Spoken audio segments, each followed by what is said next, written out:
ลาเขาหน้าผิดไปขอบคุณที่ทักนานนักยังพอจำได้นึกว่าเป็นใครคงสบายดี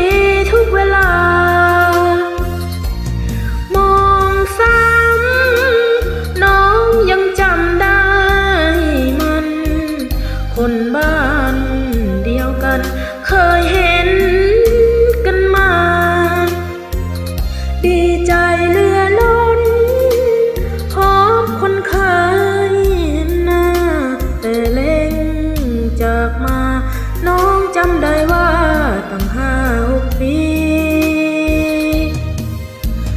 เราเรียนที่เดียวกันจบแห่งนั้นจากกันถึงป่านนี้คงร่ำรวยมีแฟนสวยแล้วล่ะสิคงลืมเราก่อนเคยแย้วสัมพันธ์กันดียังคิดถึงพี่จะมีที่เคยลืมเลือนอยู่ไหนจดหมายไปคุยบ้างนะหากมีเวลาแวะหาเยี่ยมเยือนจะคอยต้อนรับคอยนับเวลาคอยเคลื่อนหลายวันหลายเดือนคิดถึงเป็นเพื่อน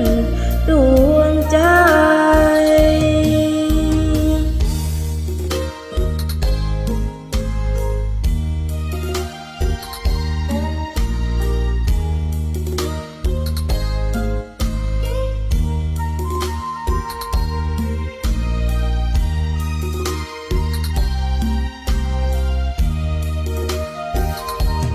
อยู่ไหนจดหมายไปคุยบ้างนะหากมีเวลาแวะหาเยี่ยมเยือนจะคอยต้อนรับคอยนับเวลาคอยเคลื่อนหลายวันหลายเดือนคิดถึงเป็นเพื่อน